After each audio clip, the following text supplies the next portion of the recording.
Okay, dear viewers, the ARC Group 3 Masters returns once again.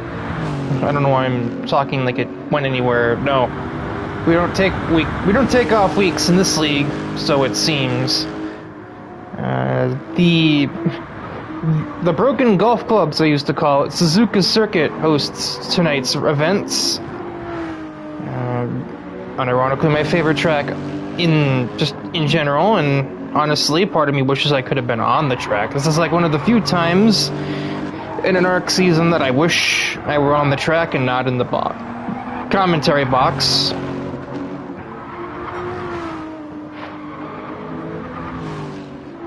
But at the same time, that's also probably because this track has a reputation of not having great passing opportunities, and being stuck in the commentary box means I have to watch people struggle to... We may be seeing Logan's defense strategies really work here, and, well, as his team owner, and seeing as he's the only person who's actually here for my team, I really wish he would, but, you know, that's the only way we get points, so long as he doesn't get penalties along with the defense. Anyway, Knickel is the first driver to leave his stall. Remains now to be seen if he's going to be the first one to get around or not. He probably will. Bit of a long lap here. We have exactly 15 people here, I think.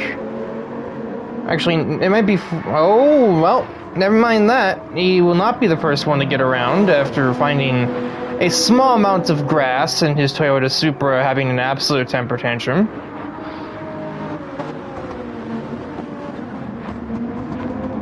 I was about to say the Supra would have home field advantage here. Yeah, so would the Lexus and the GTR.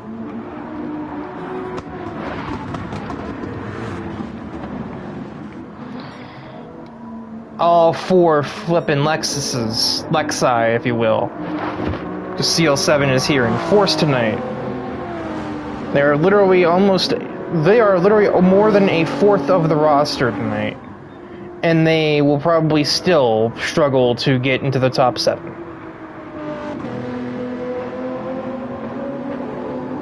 They'll be ahead of at least one car, I'm sure. Did I say that out loud? Because good. Anyway, relatively long lap at Suzuka and GT cars.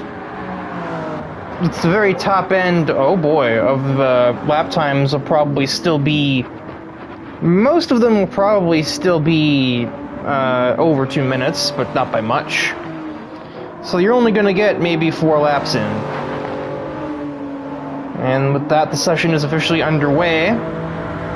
Stefan Robichaud, it feels like he's usually the first one to get to the line. It's pretty often. Dives into turn 1, it's kind of split into 2 separate braking zones. And he's not really gotten the second one proper. Having massive slides on the way through turn 2. And through the S section in GT cars, it's a little more manageable than, say, F1. As you know, I used to commentate that as well. However, you still need a car that can attack the curbs, and I know that most of these can. I'm fairly certain. Slight lifts through all the S's. Not much trail braking through the first Stegner, which surprises me, but it's basically a requirement in the second. And I don't know what was going on there, but maybe he got intimidated by seeing this GTR in his mirror and just botched an exit. Nevertheless, Alexander Brown is now the lead car on the track.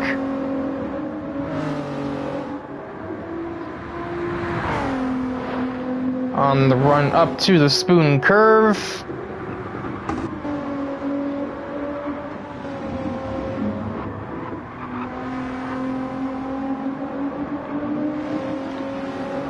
My brain is still kind of somewhat used to the Project Cars 2 GTR. That thing, you could not get it to rotate for anything, so watching Alexander tackle Spoon Curve like that was, for some reason, kind of mystifying to me. and 150 mile an hour apex speed through 130R for good measure. Final chicane or Casio triangle, take your pick. And that is the lap of Suzuka. And we're going to be doing, I think, a total of 24 of those tonight. And there's a 59 flat to start off the session.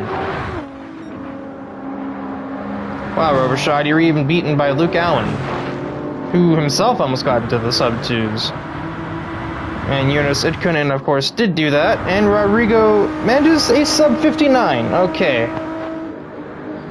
And here I thought I was hot stuff when I was in my little mess-around testing session, and I managed to run effectively the same lap Luke Allen just did. While I had the car settings wrong, and I had the gearbox tuned, admittedly not a whole lot different, but still tuned. Messed with my muscle memory more than it actually changed the car's behavior. Anyway, so yeah, 58.8 versus 59 flat, 59.2, and then 2-minute 4. Connor Hannick with what I assume was a 2:01.1, and then a 2:01.7 for Marcus Snow. We watched Robichaud make a mistake on his lap. Knickel will split 2 of the Lexi. Sean Davis with a 4.4. This is Kevin Kepley, right? I imagine he made a mistake on his lap. Logan Cool, I'm not sure. I would assume so.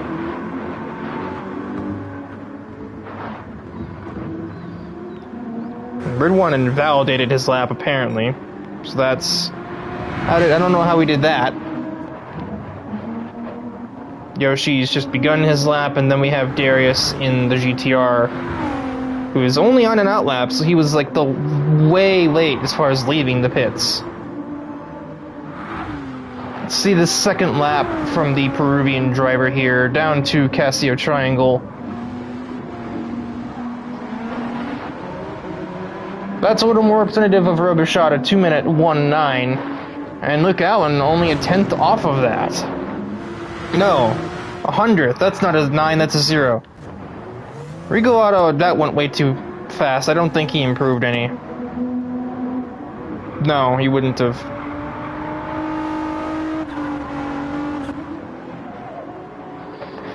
Itkunen found just shy of 2/10, but he's got a lot more climbing to do if he is to get to Alexander Brown's lap time. He's going to need to find another 600ths for that. So really not as much as I thought, but... let's see. AJ Knickel's kicking up some sand on his out lap, no less. Okay, Logan made a 2:03.5 exactly. So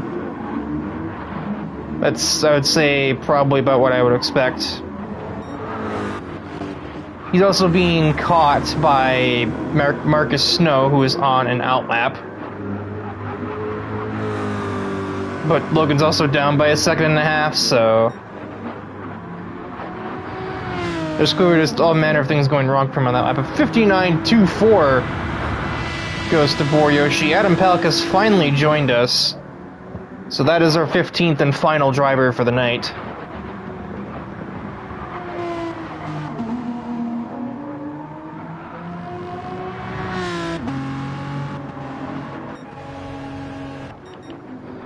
And now we wait to see what Redwand can do. Which, for his sake, I hope that includes stop invalidating lap times. As far as I'm aware, you can only really cut at one turn on this track, and that would be the final chicane. So I'm not really sure what's going wrong for Redwand, presumably at that section that he keeps tossing away laps, but also at the same time, you know, the 3 laps he has run are also super slow, so I'm not really sure what is going on. But this lap seems better? I don't know, I feel like a minute 32 out of Spoon Curve isn't really that... I don't know. What is he doing?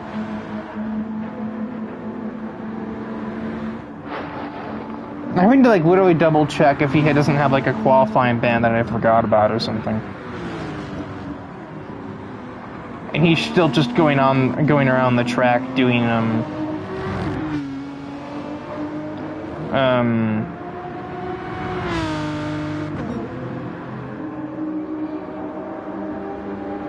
he's doing stewarding. That's the stewarding room,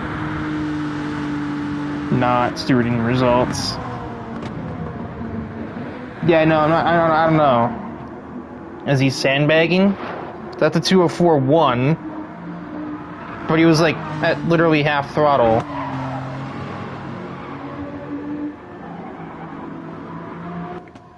I'm confused. I don't think I saw anything pop up in the... Oh boy, Eunice. That's a weird one. Sliding in a 130R in a GT3.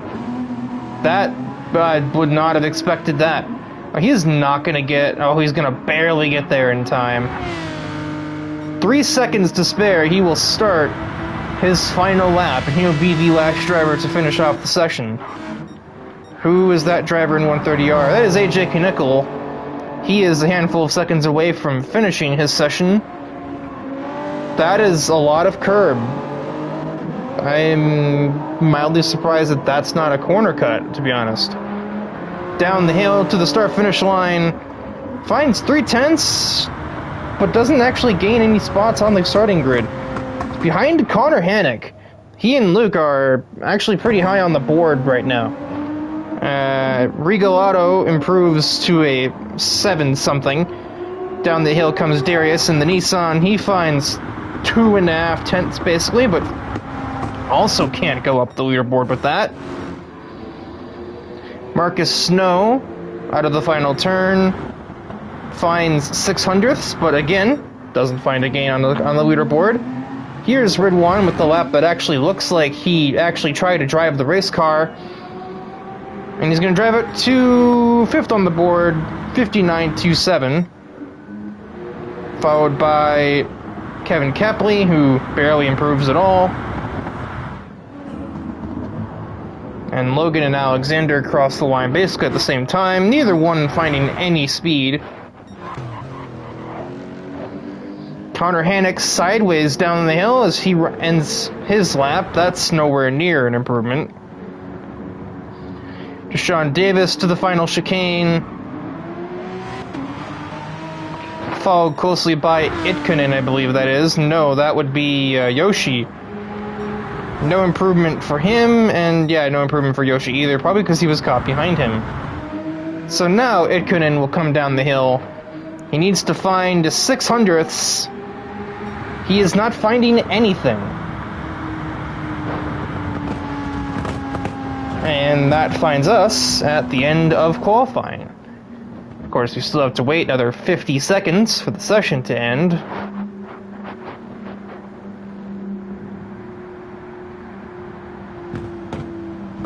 It's almost rather Noah's Archean. It's 1-2 for KVM, 3-4-5 for FR Racing. Then we've got Wild Card in 6th.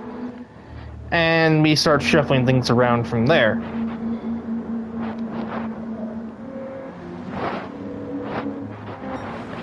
Now, only 3 of the 4 CL7 cars can score.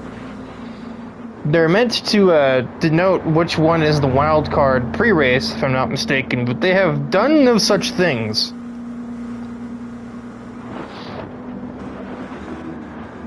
And that is the session. So now I think we have to take a minute to incorporate Adam Pelk into the starting grid, and then we will presumably be hitting the track for 16 laps, including the formation lap, so that's why that says 17, just in case, you know, anyone's new here. Oh, I gotta sneeze. Maybe. Or not.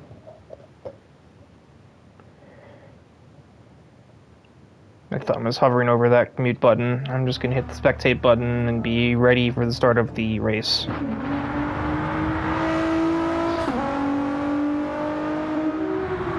Alexander Brown starting on mediums. That is a surprise call, I would say.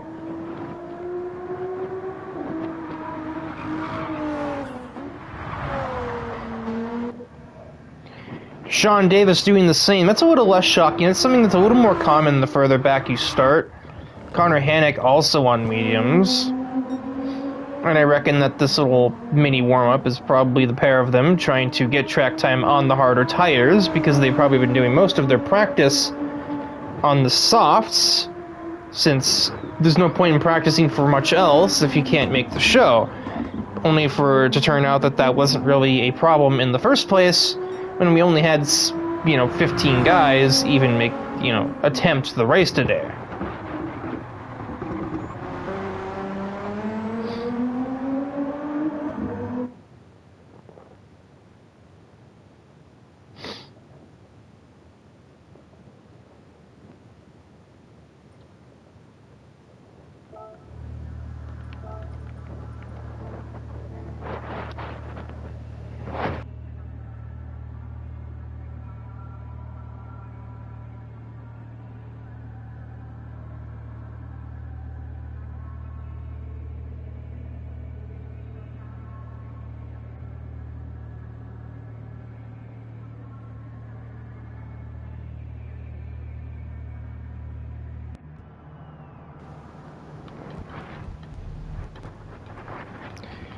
It is just Hannock, Davis, and Brown who will be starting on mediums. I think for a second it looked like it said Ridwan was going to, and then he simply wasn't.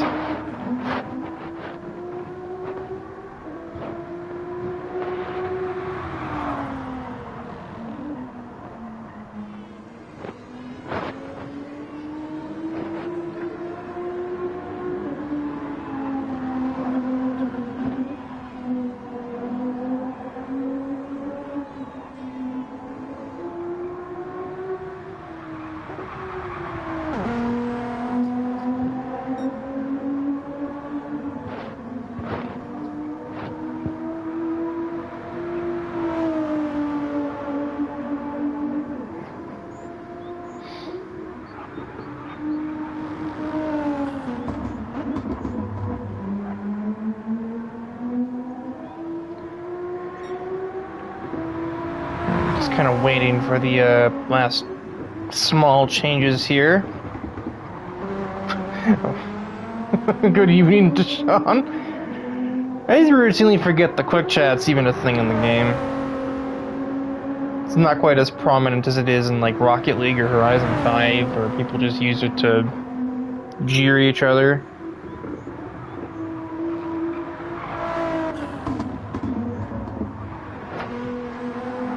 I know some people do on here, but it's not as common. Also, I don't play this game online. I don't probably play any of those online, to be fair, but... can you tell I'm trying to fill space in the broadcast while we're waiting for the... What are we changing here? I'm a little confused. We just did qualifying. All we should have had to do is add Adam Pelkin to 15th and be on our way. So... I am slightly confused as to how we've spent like 7-8 minutes here in the pre-race post-qualifying sequence. That's the word, scene.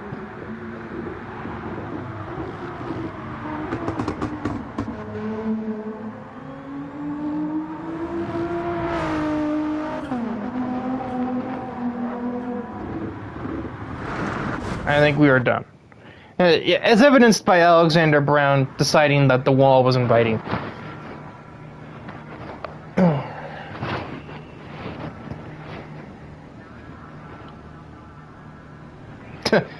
They're all in the one frame of the camera.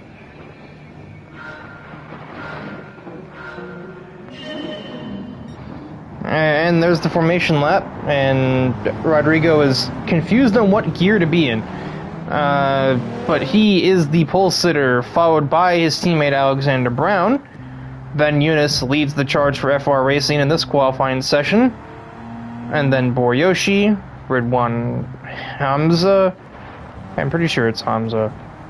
Darius in the Nissan, Stefan Robichaud right in the middle, and then Luke Allen on the other side of the middle. That sounds stupid. Connor Hannick, AJ Knickel surrounded by Lexuses, with a rather mediocre / disappointing qualifying for his usual capability. Kevin Kepley, Marcus Snow. Logan Cool starts 13th, leading a pair of ECR Porsches in Deshaun Davis and Adam Pelk, who has arrived late.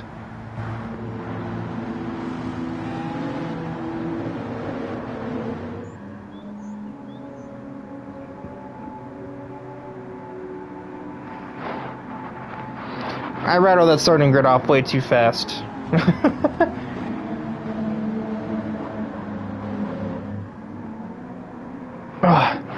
Back of my head itches.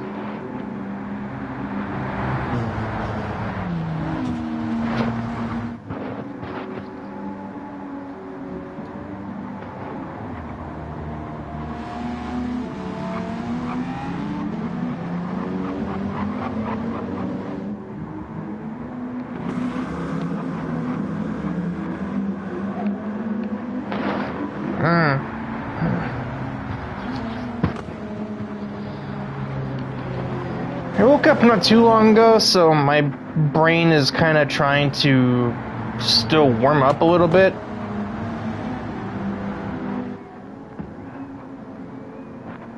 I think it's mostly my eyes, to be fair. I don't really know at this point.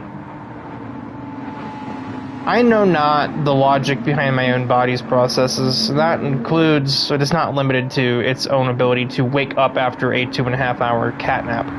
That, I think, has probably left me more tired than I was when I initially went into my bedroom, but these things happen unknowingly often. The field Devil Elf Auto Spoon.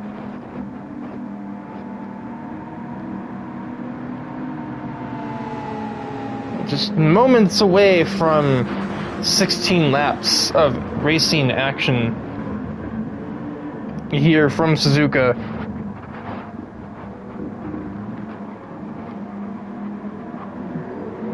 Out of the final chicane, it is at Regal Auto's leisure whenever he likes to get us underway for the third week of the ARC Group 3 Masters Championship.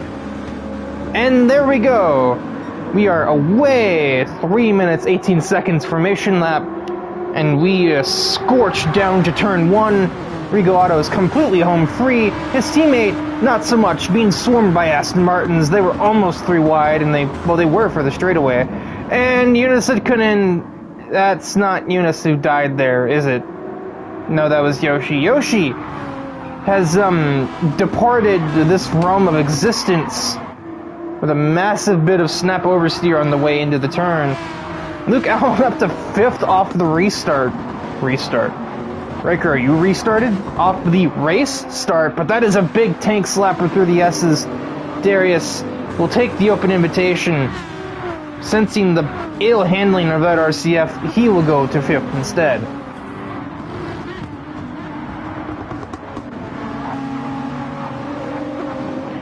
Eunice did benefit from lap 1 chaos. He will get up to 2nd place and attempt to at least keep Rodrigo honest.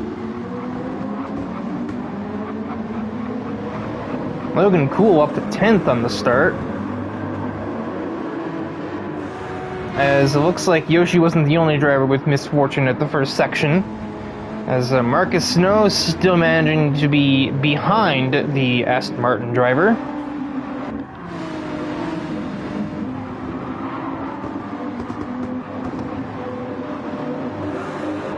Alexander Brown was just off at Spoon. That's going to lose him some places, to say the least. Swarmed by Toyota Motor Corporation cars. Split 3 wide between both Hannick and Knickel. He falls to 9th following that seemingly small mistake. But small mistakes are much larger when it's still lap 1. He's almost fallen into the clutches of Logan Cool. Such was how bad that seemingly innocuous mistake was. We'll see how he goes about making up for it. Well, it'll help when Connor Hannick botches the final chicane. Down the inside of AJ Knickel, Logan Cool's got the best seat in the house. He thought about going 3 wide, but he did not have the momentum to even arrive. And he's ridden the outside curb, and he himself is struggling, and there he goes, around he goes. That was like a train wreck in slow flipping motion right there.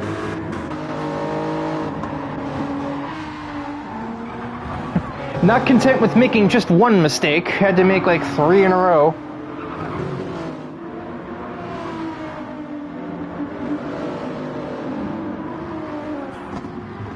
The Nissan of Darius, up until Degner 1, was hounding the Australian driver ahead, trying to sneak his way into a podium position early on.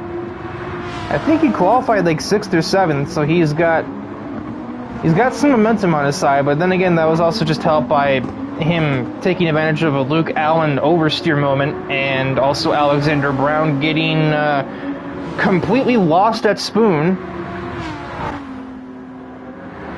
Stefan Robichaud looking, well, now around the outside of Luke Allen. He's going to back out of that. It's basically delusional to think you'll go around the outside of anybody at Spoon Curve. It's hard enough to go down someone's inside here. But that is a strong exit for the Toyota Supra driver, and he should be able to out-drag the RCF with that momentum, but maybe not. They're going to go 2 wide through 130R. No, they're not. Luke is going to concede that. And the French-Canadian racer moves up. Down the inside goes Alexander Brown. That is a very aggressive move for lap 3 in the race. I can't say I'm necessarily surprised, though, and Luke Allen is just kind of caught off guard by that. That'll also subsequently lose him the position to AJ Knickel. Possibly, no. Lexus will gain the slipstream of the Nissan ahead, but AJ Knickel keeps his bumper there and takes the preferred line through 1 and 2 to also move ahead of the American racer. I don't feel like specifying that really helps too much, though, but you know. Well, I don't know.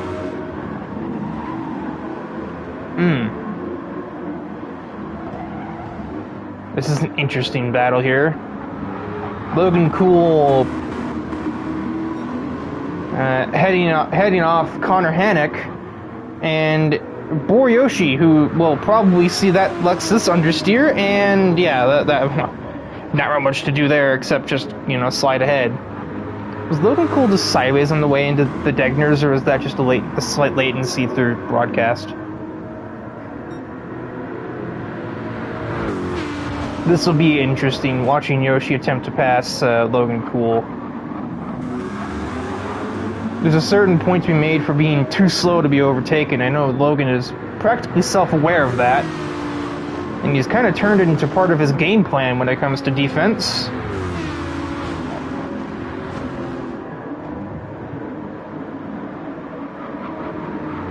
Although when Logan completely misses the first half of Spoon, that's an open invitation, and Yoshi will be attending that 10th place in a heartbeat. Does Logan attempt to reclaim it?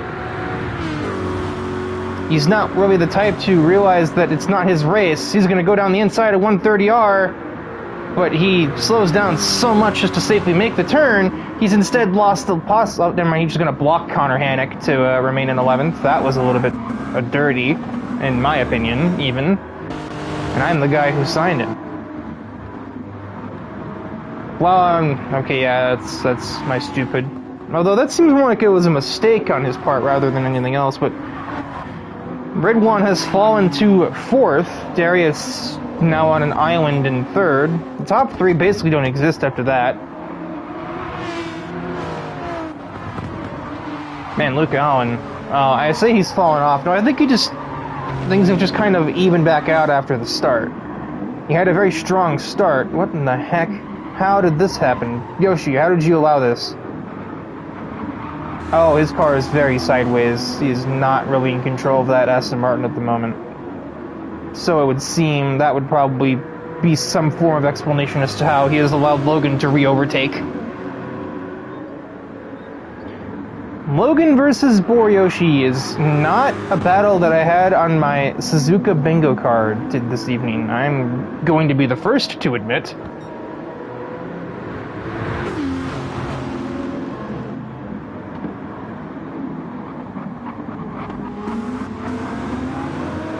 And Yoshi can't be too aggressive because he's still got a pair of CL7 cars right in his mirror, ready to take an opportunity to pass if he gives them one. So he has to think doubly hard about how he wants to navigate Speed Racer here.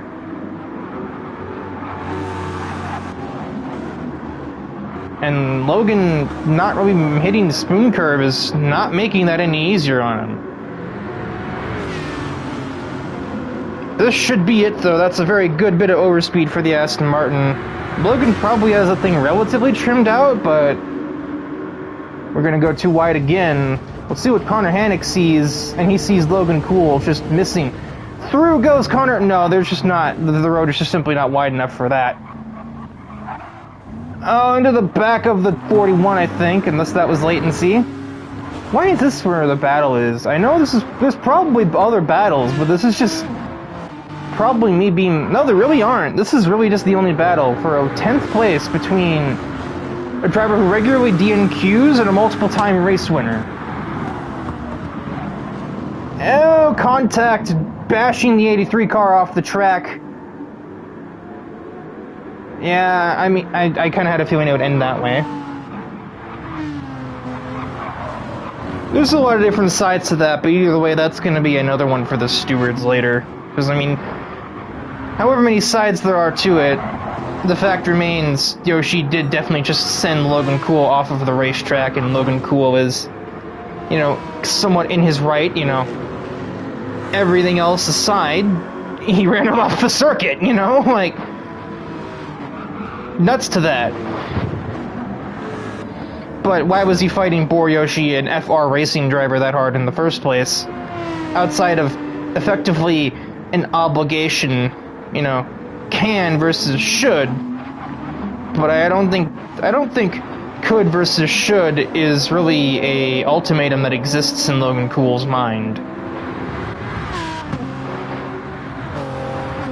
And if it sounds like I'm being overly disrespectful to Logan, these are things that he has told me and that he would agree with as I say them as part of the commentary. He kind of just owns that sort of, you know, I am entitled to do X mentality. I'm entitled to defend. I am entitled to battle for this position. Not a care given to whether the driver that you're fighting is somebody that he should be fighting, like Connor Hannock or Marcus Snow, or somebody like Boryoshi, who's only here because of massive snap oversteer at the literal first turn of the race, and qualified 5th and could be on course for a podium in a race where he doesn't do that.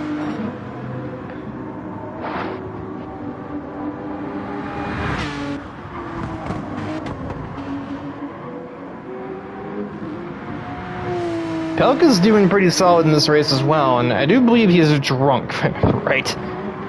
But, I know there are some people out there who actually do play better when they're drunk, so perhaps Adam Pelka's that type. Or he's already had his hangover. My word, AJ is shredding that right front. Alexander Brown up to the back of AJ Knickel's teammate. Just in time, one battle ends, another may begin. Close a door, open up a window.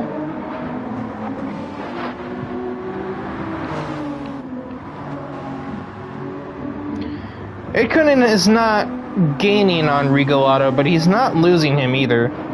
That gap has pretty much stayed around 1 to 2 seconds since we exited the S's the first time, pretty much. Down the inside on the exit of Spoon Curve, that is unorthodox at best, but I suppose if Robichaud left the door open, that is just what we're going to do. And that's no contest.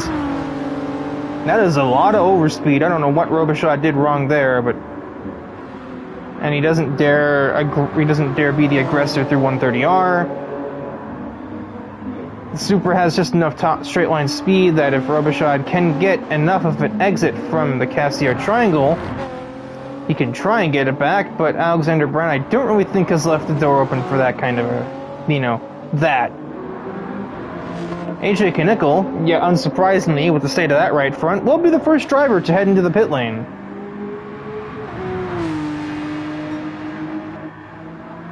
I'm not really sure what he was doing there. The Supra is not the problem because Robichaud's right front isn't nearly as destroyed.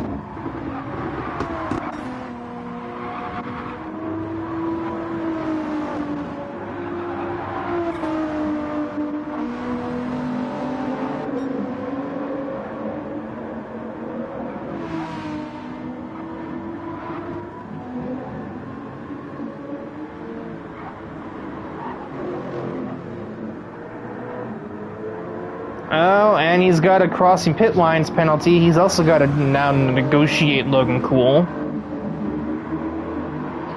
He has been actually solid on his tires, despite fighting several cars basically from the drop of the green flag. I almost said the checkered. That's not how racing works, me.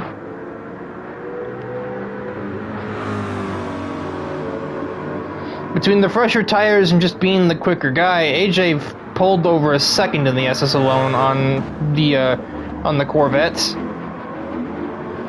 But all that's going to be undone anyway when AJ has to decelerate for 3 whole seconds when we get onto the back straightaway.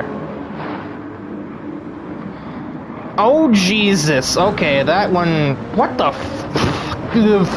Ferrari 458 Italia was that, AJ Knickel?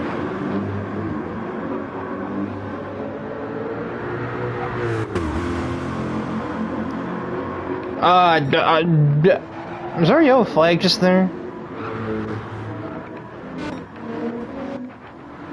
Regal Auto pits, as does Ridwan. I know that the strategy usually is to get off the mediums quicker, so I'm not really surprised that Ridwan is in. Run just enough laps on the mediums so that you can get hard or soft to the end from here. What are we doing, Riker? Hards? What do you think this is? ATCC? Regal Auto was temporarily too wide with Luke Allen, but just kind of shuts the door on him on the way through the apex.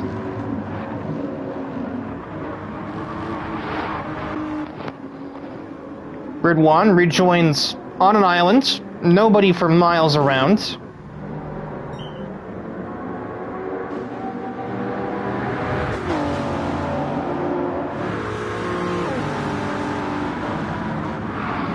Oh, it is chaos. AJ Kaneko once again down the inside of Logan Cool, as they're both trying not to run into Boryoshi, who's on his way out of the pit lane. Somehow, inexplicably, the battle between Logan Cool and Boryoshi continues, and that's after Logan Cool got sent to the kitty litter by a rampant Kaneko. The battle was not very long-lived, however.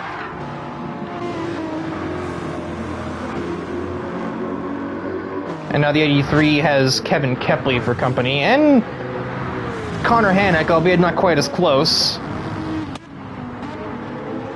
That backfire just assaulted my left ear, holy cow.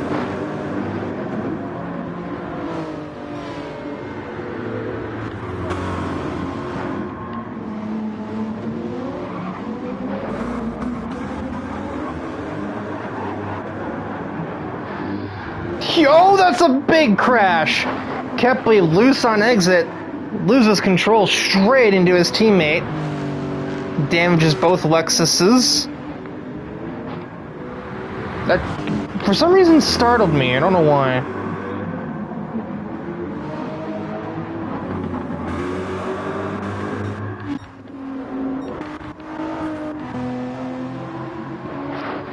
Not even a hint of a safety car. We will remain green.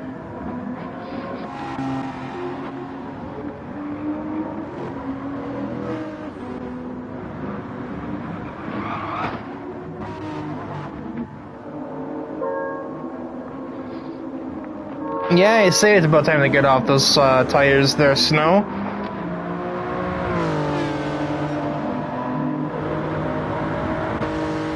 forthcoming battle between Boryoshi and AJ Knickel. A battle between both drivers who have run Logan Cool off the track in this race are about to fight for P8 on track.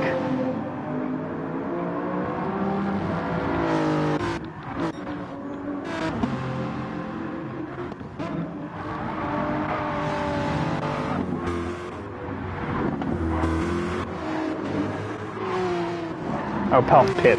That's what's happened there.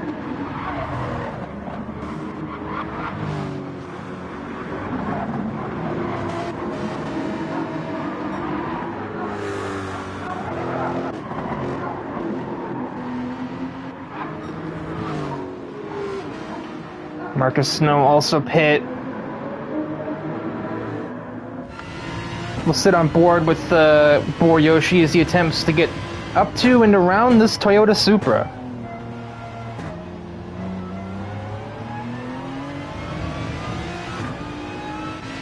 Ikunen will enter the pit lane. Darius and the Nissan will follow him in. Robichaud has a chance to have the lead for a single lap unless he himself is pitting. He himself is pitting. Regalado will reclaim the race lead on that note.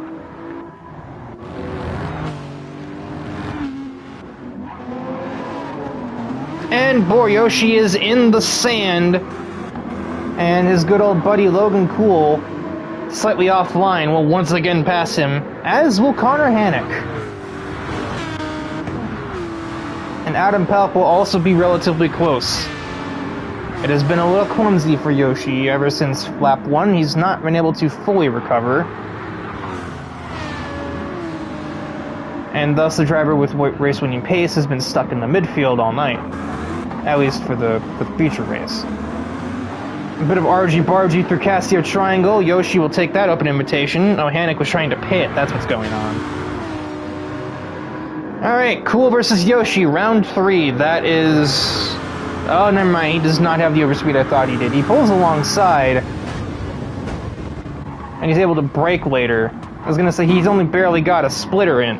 But if he can do that on the brakes, because Logan Cool's tires are shredded, then perhaps it's not really a surprise.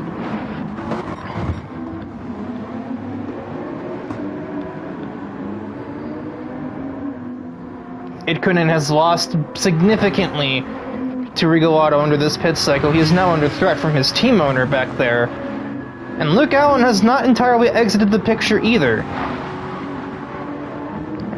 Very strong showing from this Lexus today.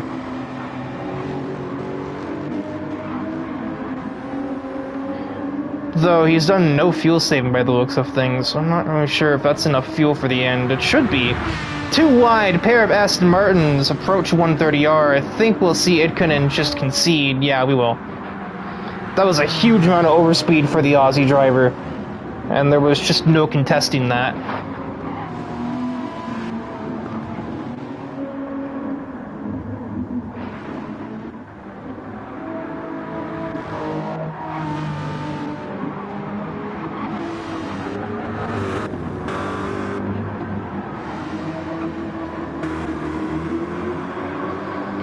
Logan, buddy, I think your tires are done. I think you need to pit here.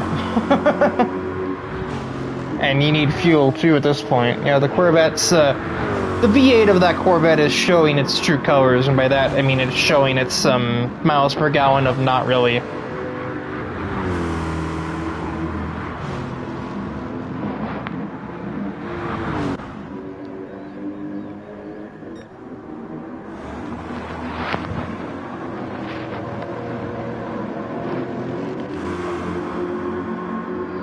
Logan Cool does not go in. He is literally riding this rubber until it's rims, and nothing more. Not the approach I would typically advise.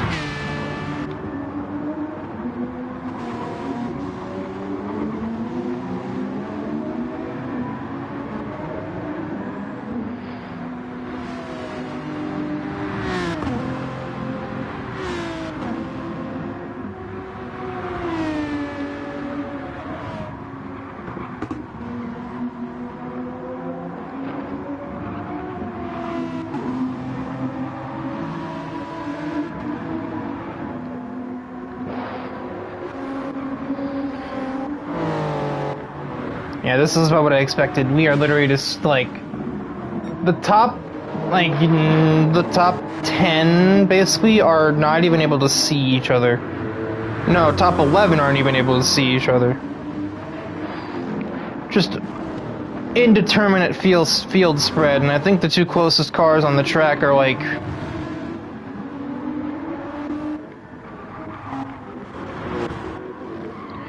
Wow.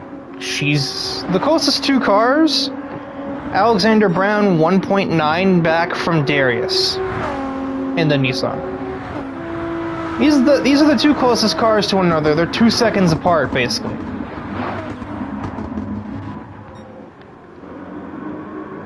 Oh, never mind. Marcus Snow is 1.5 back from Logan Cool.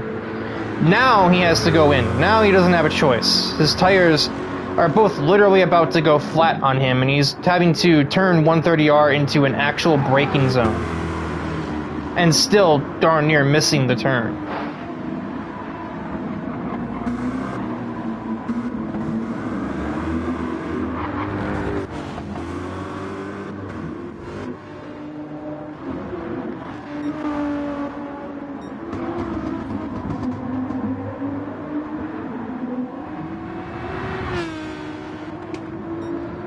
The gap was decreasing between the two Nissans, but that was not Alexander Brown's best Degners. Therefore, he's lost the time he had gained while we were watching Logan Cool basically turn his tires into crash test dummies.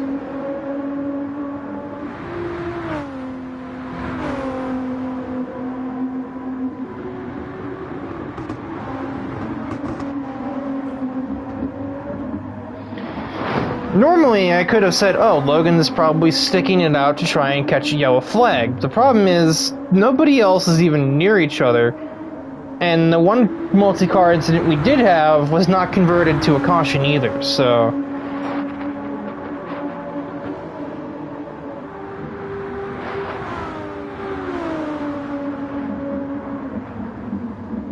Deficit down to under a second as we brake for Casio Triangle. Alexander Brown is in hot pursuit with 4 laps to go in the race.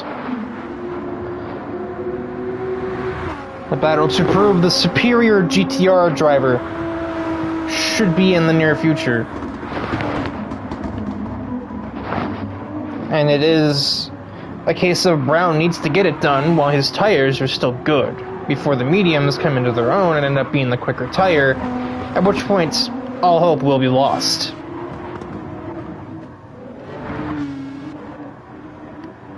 Meanwhile, elsewhere in the running order, Logan Cool's strategy calls have demoted him to 14th afterwards. 5.5 back from Kevin Kepley, and probably not catching him unless the latter makes a mistake.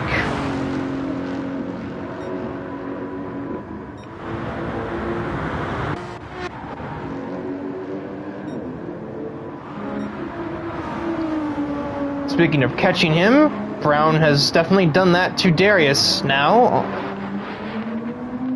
And that is a very strong exit from the hairpin. We might see a pass. I don't think we will, no.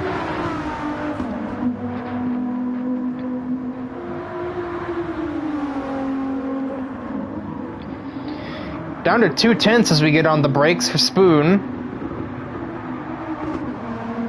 Oh, and Darius is wide on the way through. That's just going to make things even easier for that 13 car. Down towards 130R. Does Alexander Brown decide to go crazy? He doesn't. He burps the throttle so that he doesn't even have a chance of getting alongside. And Darius went through 130R well, so there's no chance into the chicane. But who can get out of the chicane better? It looks like it's about dead even. Slipstream's gonna get Alexander Brown some of the ways, but can it get him all of the way up there?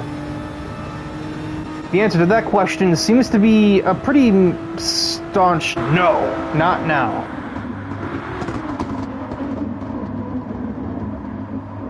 Applying the pressure, Darius is obviously feeling it. His lines are just off little by little every time we go through a more difficult turn, which it's Suzuka, that's most of them here. literally conjoined automobiles heading through the S's of Suzuka. I wouldn't be surprised if we see a bumper to the back of whatever number, and a bumper to the back of the 07 in the near future.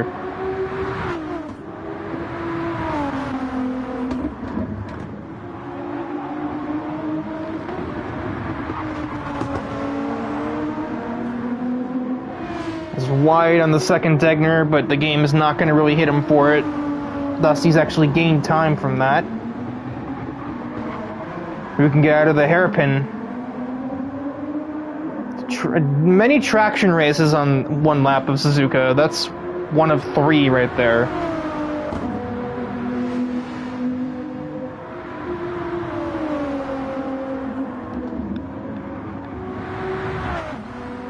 Ikunen has closed the distance to Rigoletto. He is running 59s in race pace consistently. And Rigoletto cannot match that.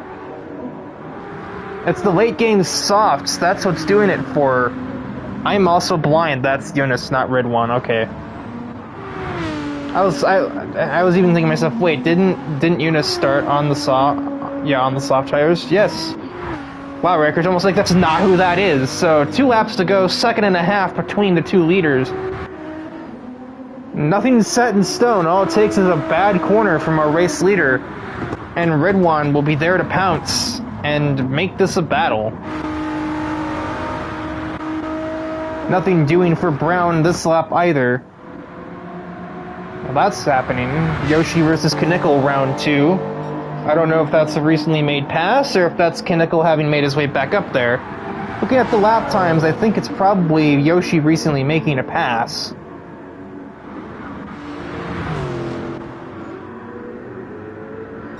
Doesn't seem like Logan is getting along too well with these medium tires, based on the fact that he's now 23 seconds behind Kepley, and his distance ahead of Deshawn is the distance he used to be behind Kevin. Go back to the cars who are in single digits. Aggressive braking from Brown through the second Degner, but it's not going to gain him anything. They're both inching their way towards Eunice, who's only running 01s right at the moment. And suddenly Rodrigo seems to have responded to the existence of the Australian driver. The gap is maintaining at mid-1s. Oh, Red One's overdoing it through Spoon, trying to close that distance. He had to send it just to hope he could get there. But that is going to seal the win for Rigoletto unless he does something astronomically bad. Which I have a sneaking suspicion that he won't really do that.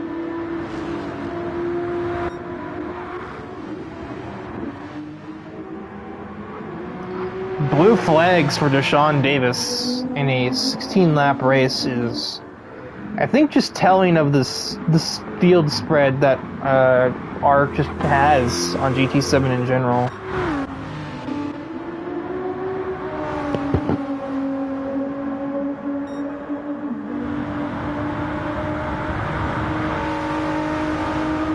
I mean, we've got some drivers who are literally are or formerly were GT World Series material, and then there are some drivers who are slower than the guy in the commentary box, and it's just like a little bit wild to think, oh, that's not the line I would take there, Marcus. No, we both had a battle for 10th, but I don't think we're going to have it after that mistake.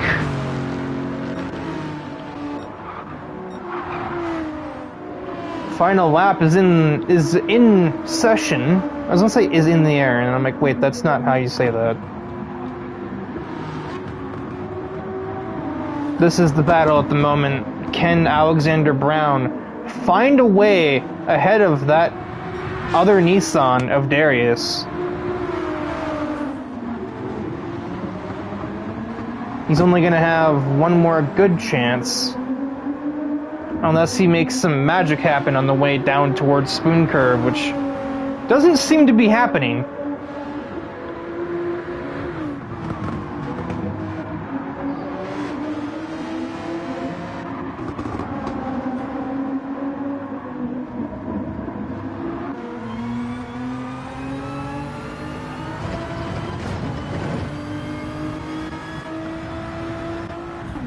Yeah, that's just not enough. Not enough. So that is going to be victory in the feature race for Brown's teammate, Regalado, who's continuing to, well, remind us that he used to be in the World Series. Ridwan was not far. He could have had it if he just got the car to stick through Spoon. Instead, it's P2. His teammate, Ikonen, P3. Darius in the Nissan is out of fuel, and that will hand Alexander Brown 4th. Darius putters across in 6th. 5th. Not 6th. 5th. Robichaud 6th. I think that might be where he started, if I'm not mistaken. CL7, car number 7, Luke Allen finishes in P7. I'm not sure whether I'd say he or Robichaud is best of the rest, but that's still strong for a for just CL7 in general. Yoshi will be happy that this round is done. He manages in 8th place after multiple mishaps. AJ Kaneko P9. We could have had a fight for 10th. Marcus Snow got back up to Adam Pelk, but that mistake he made on the previous lap made it so that he never really had a real shot at taking it away. So the Coca-Cola Porsche grabs P10.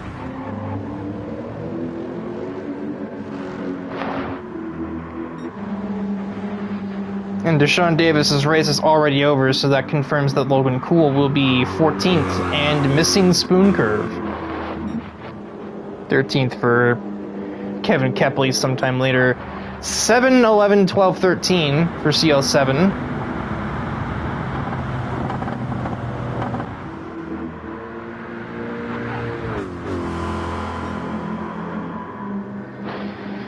Logan, I don't think you need to warm the tires up.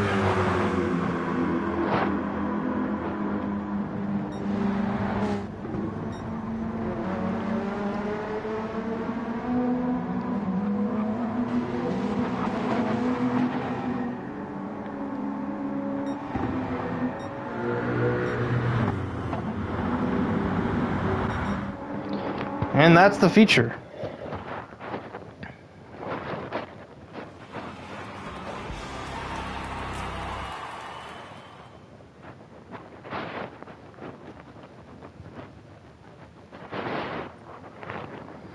Well, my voice... well, as you can hear, my bad. I've not hit the mute button in time. Oh, I say that. I just straight up missed the mute button. I just tapped to the left of it. Needs soothing. We have enough time in the starting, like the grid flip phase anyway, so. Silent.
apparently completely missed qualifying drama between the car that finished second and the car that finished second and last. I fail to understand how Logan Cool can create so many issues on outlaps. Neither of them had even begun qualifying yet. And yet this is somehow the second time in 3 weeks of racing that Logan Cool has managed to inhibit somebody on a formation lap. I should probably hit the spectate button. Also, formation lap, me, really?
Stomach is starting to act up, so we need to speed this up, guys.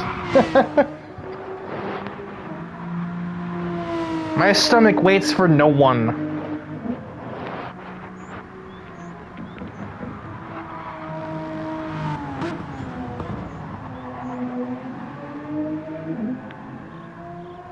How my stomach is hurting when I have consumed water since waking up from my nap, I will never fully understand.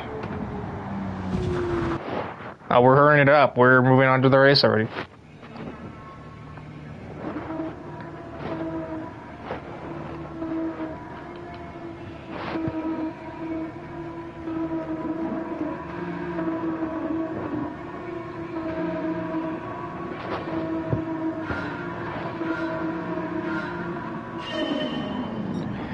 And we are doing the formation lap.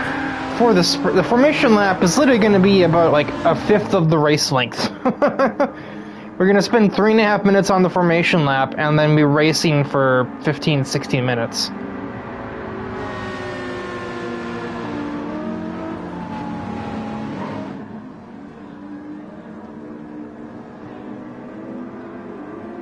Unless we have a safety car, which we could. So the grid flipping has occurred, and that has put Alexander Brown on pole, followed by Red One, starting where he finished. Robichaud massively benefits, being bumped up to third from sixth. Regalado bumped down from first to fourth. Darius also staying where he finished, and Eunice is knocked down to P6. As I don't think there will be anybody on mediums. It's 8 laps of racing. If your softs can't go that far, you're just simply driving wrong at that point.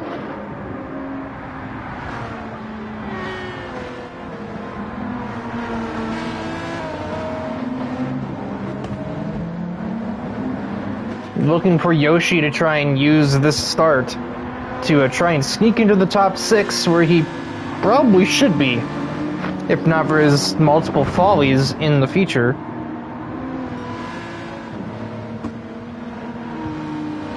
Oh, yeah, Nick, how are you? Ow, that was not pleasant at all.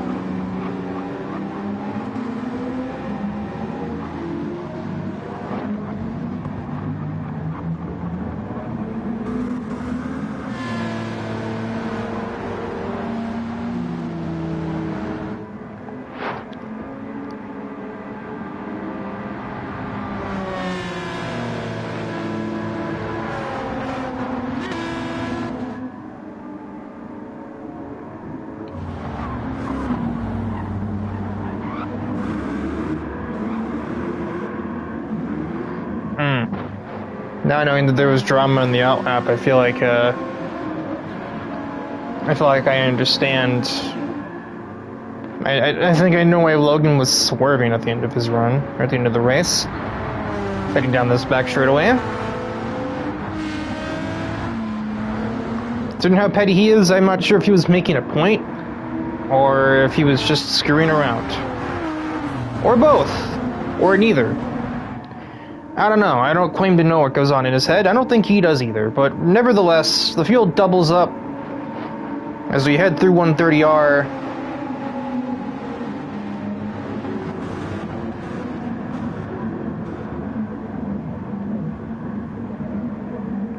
There's some mad weaving from Darius.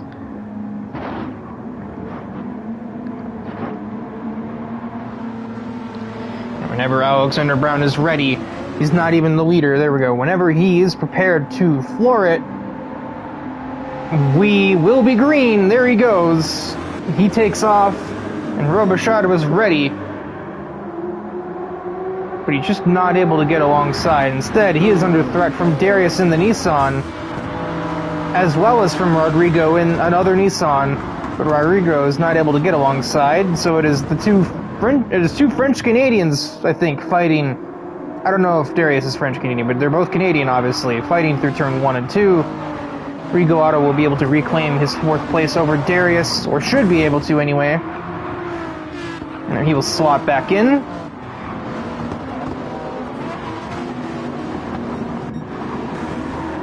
Top 5 as they were, but it's not been the start that Itkinen needed. He's down to 9th, even behind his own teammate. That is a very sideways Marcus Snow.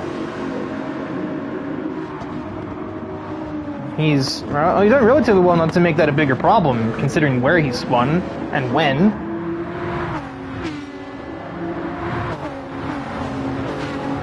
Rodrigo had a peek. Now he's going for it down the inside into the side of the Supra. Just kind of swatting him out of the way a little bit. It's more like a touring car move you'd see on the final lap, not GT3 on lap 1. Don't think Robichaud will be the happiest about that, but it's not really the thing you just penalize. It's just the kind of thing you just change the way you race around a guy a little, but given Rodrigo's pace from the first race, I'd be surprised if Robichaud even has to deal with him again. That is a cluster of Aston Martins, and that is AJ Knickel in the dirt. That is a big wreck. Last-minute evasions from Kepley and from Kuhl, and they have done well to react to the rotating Supra.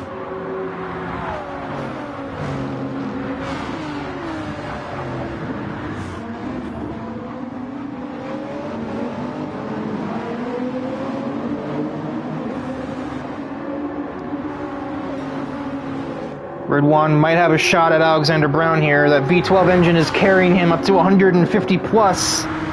He draws alongside. Who is later on the brakes? It will be Brown. Too late though, and he finds himself off the racetrack, back to 2nd place. Ridwan is the new leader with that. Basically just scare the crap out of the man and let him overtake himself effectively. Luke Allen picked up a decel penalty? Interesting. Must have been the chicane. AJ Knickel down to last. Then again, I suppose the crash he just had, he'd be probably out of the race in real life.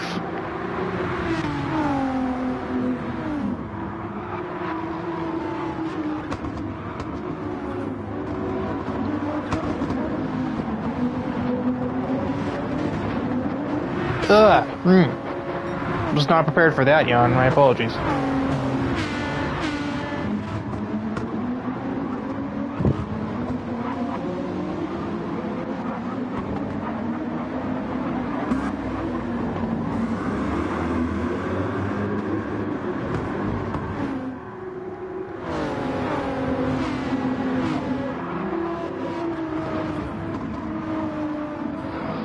Luke Allen is about to lose his hold on P6. Once this decel occurs, he will be overtaken by Itkinen and also most likely by Yoshi.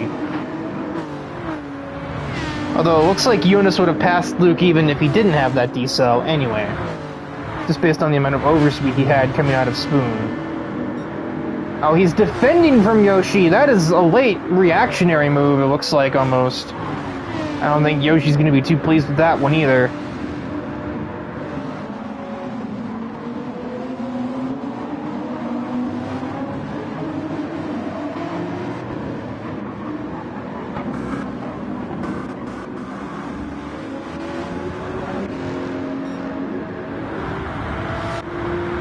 Oh, I thought he was closer to Adam Pelk than that.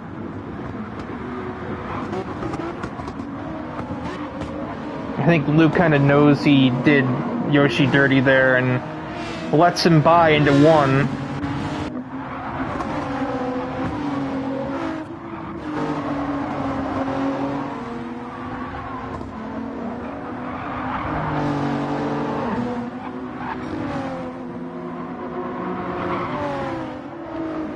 Why did I open the Discord server? They're not going to be talking right now. They're in the middle of the race, Riker.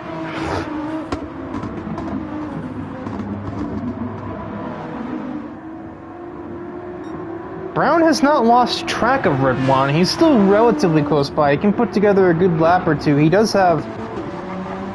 Okay, no, never mind. I was reading those numbers wrong.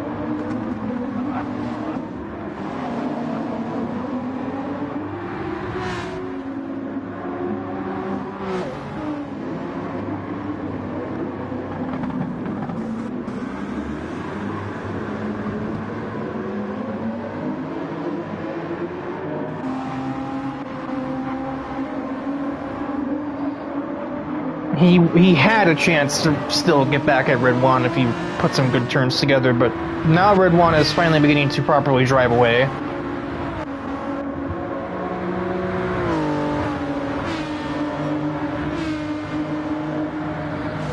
Three-car train heading through 130R for 5th and 6th, less than a second apart. Barely, but they are.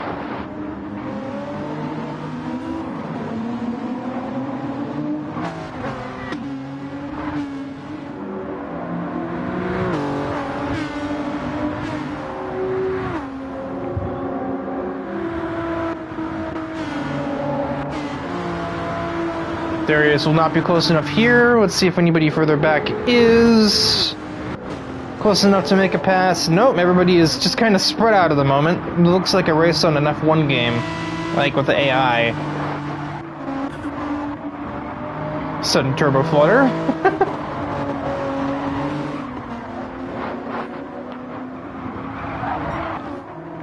I was about to say, well, I know which car that wasn't.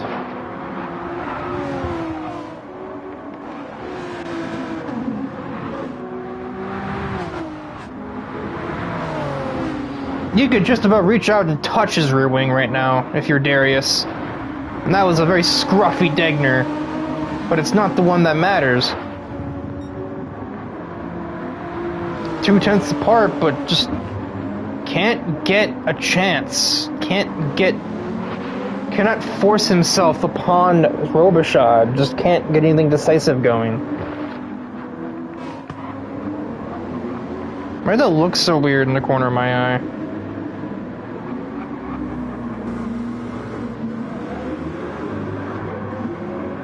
Golly! Logan Cool wrestling this thing like it's for a world wrestling a title belt practically. AJ kept a nose there, but bumper to the back of the 83. They're both running off the circuit. Bit of dirt, and Logan Cool is excursioning. That's not a word at all. I don't think there is a present tense verb version of that, Riker.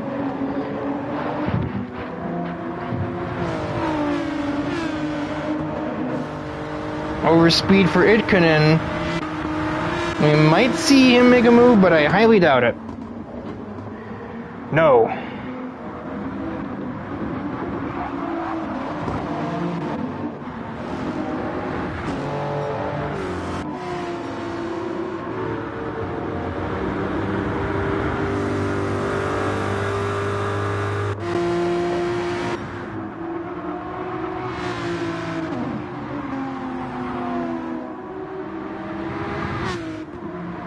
So that's, I think, twice that AJ has run Logan off the track this week. He did it in both rounds, the feature and the sprint.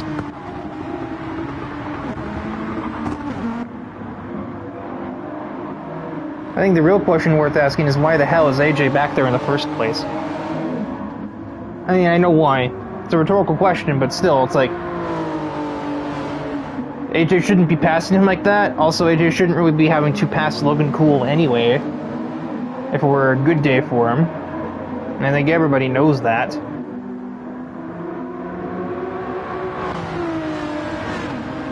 These cars are each exactly 3/10 apart, heading towards Spoon. That perfect distance where it feels like they could attempt an overtake at any time, but are also still too far back to do so.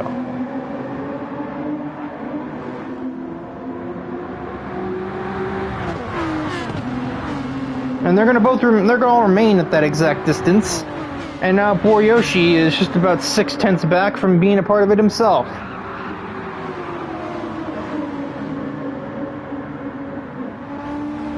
Three laps to go. Alexander Brown is under threat from his teammate. I don't think there'll be much of a fight put up by Brown if Rigoletto gets alongside. I imagine he'll probably just concede. But Rodrigo did not do such a thing. Nobody is doing such a thing. Zero urgency.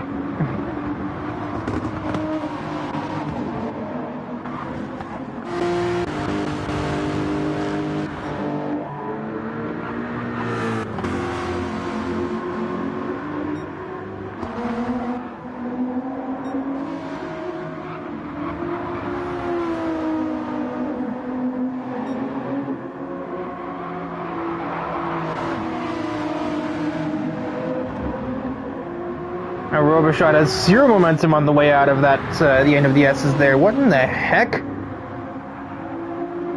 That was weird, I'm not going to lie. Well, Robichaud's defenses have collapsed. He is going to lose possibly 3 places in a single sector. Yep, there goes the third. Wow, that's brutal.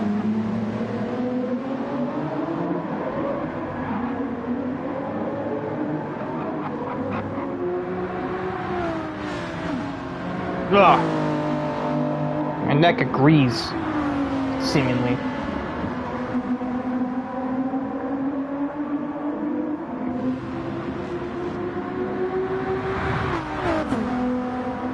No overspeed for Rodrigo. I thought he would have a better run. Considering we were seeing Brown touching the dirt. Touching dirt, because we all know nobody in this league touches grass.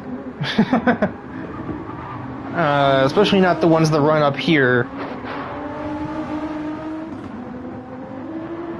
2 laps to go for Ridwan. 3 seconds clear of the pair of KBM Nissans.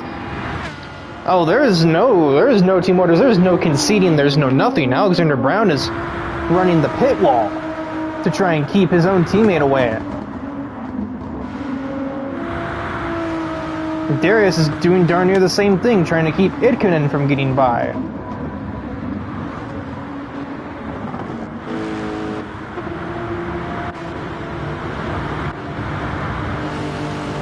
Oh my god, Marcus Snow, what are you doing to that right front tire? Did it give consent? Holy crap. You've done 7 laps, sir. Oh my god, AJ's is even worse. And he is he is having an excursion. He is, GPS. Do we need a GPS, Kinnickle? Alright, well now we see that the gloves are off between the KBM teammates. I shouldn't impose, but if these two get together, it will be absolute cinema. Oh, or Rigoletto can have massive snap oversteer in 3rd gear. What is this, F125? Or even really 24? He gets a penalty for that. Oh, my word. That's, generational from everyone involved, but I think Polyphony is the biggest L. He got oversteer, he lost time. Didn't need to hand him a decel at the same time. That is just sad. That's all I can really use to describe that. And oh man, that is a huge run. Idkonen will just screech ahead of Darius in the Nissan.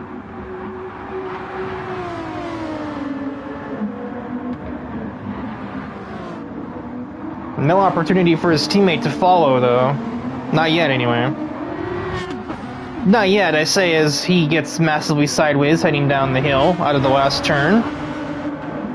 But I think Yoshi did the same thing, or worse, so he's nowhere near. White flag flying. And it seems to kind of be in Ridwan's hands already. He just has to do another minute and a half of driving, basically.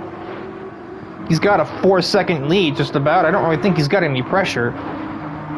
That's his teammate, who's sitting in that pressure right now, both from another one of his teammates and from Darius.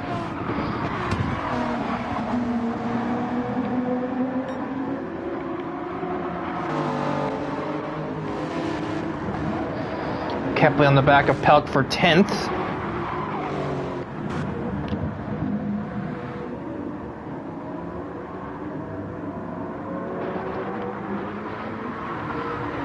Man, Logan is catching back up to AJ. That is the state of the Canadian driver's right front tire.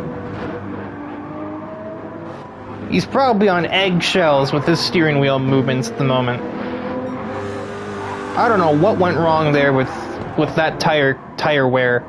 I know he's spun. I know that, but like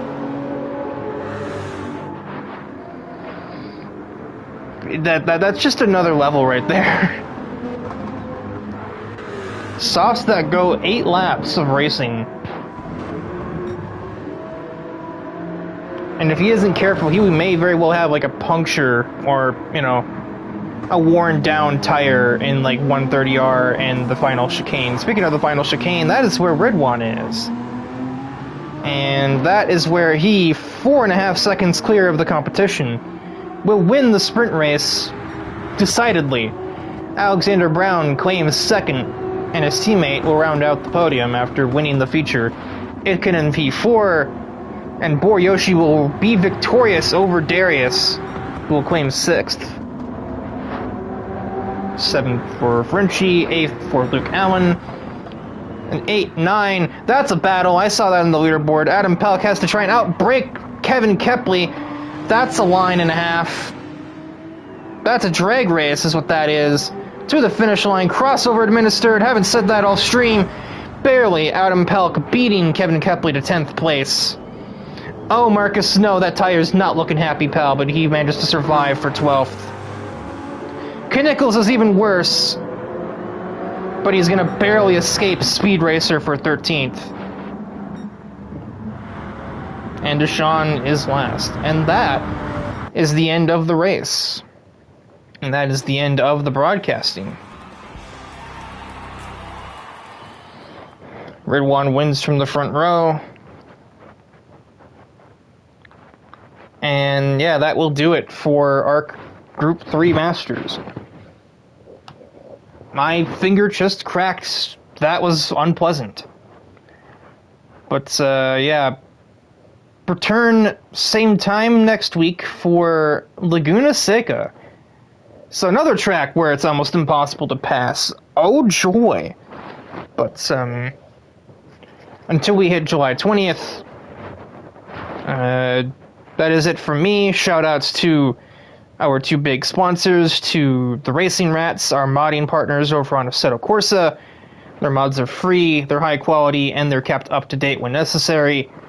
And speaking of up to date, DIVEBOMB, our title sponsor, will keep you up to date on motorsports news from all disciplines on effectively every single social media site you can conceivably think of. They also have apparently a meme channel or something. I don't know. Or meme account. But that will be it from myself here from Suzuka. Until next week, farewell.